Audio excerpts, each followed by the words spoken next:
Another checkpoint reached, and I must say a bit disappointed because, as far as I know, this Harley Davidson is not as old as the Kawasaki, and I'm a bit concerned with the engine assembly into the frame, because in the Kawasaki you had a bolt that went from one side of the engine to the other, and then you attached it with nuts, so you had a pretty secure assembly. In this one, the engine is glued to the frame, so my concern is that the engine sits on the frame here. I don't know if you can see it or not. Let me check the light. And as you can see, it sits here and then sits on the rear, but the surface is not huge. There's only 2 points where the engine sits on the frame, so I'm not very confident about the strength of the assembly itself. So far, so good. It sits on its place. This part here helps it being secure, but again, I'm a bit disappointed with this kind of assembly, because it's pretty basic, and due to the weight of all the sub-assemblies, you could have a little bit more strength to it, instead of just gluing here at the front and the rear.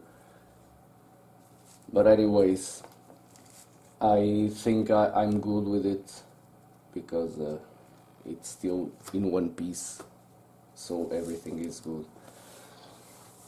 So, resuming, as I've said just now, I assembled the engine to the frame. The transmission is in place. Finally, I have something to secure the chain so it doesn't move around like I've said before, but still have the screw in here so it just doesn't wobble around at the rear.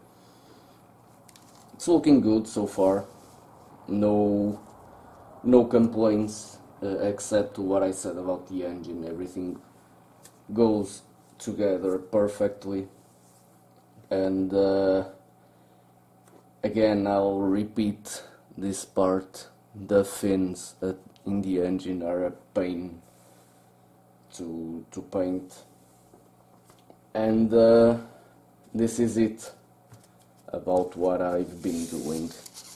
Now I'm going to prepare myself to attach the rear suspension, and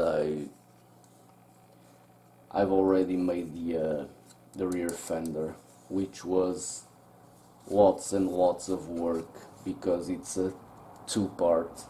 As you can see, it's already, everything is mended, but it was a pain because they didn't align properly in terms of height. I don't know if I could call it the problem with height, but they didn't align perfectly. So what I had to do after gluing, I had to sand down the plastic, not the junction here, but the plastic, because this part was a little higher than this one, so it will require lots and lots of sanding.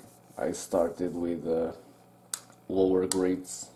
The 400, if I'm not mistaken, was the lower was the lowest, and went up till 1200.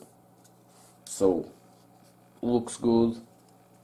I've applied some vallejo plastic putty just to fill the gap. You can see the white line, the putty stays in there, and while sanding it ripped off the rest of it.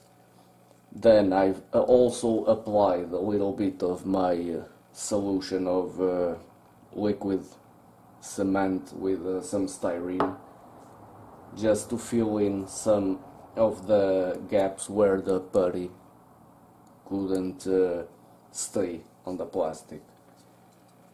So as you can see, looks good. I mean, the plastic looks horrible at the moment, all sanded, but after some coats of primer we'll get into the color, which by the way is the Zero Paints Harley Davidson FLH Classic Beige, which is the color that the bike originally is painted.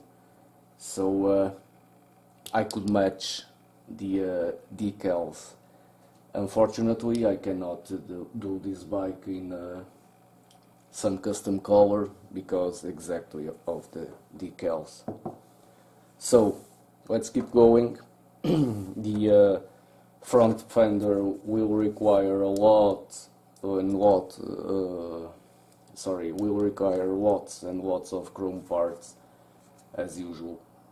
The Harley Davidson is 60% of chrome parts, so it will require some here. But so let's start preparing this part and get some paint on it.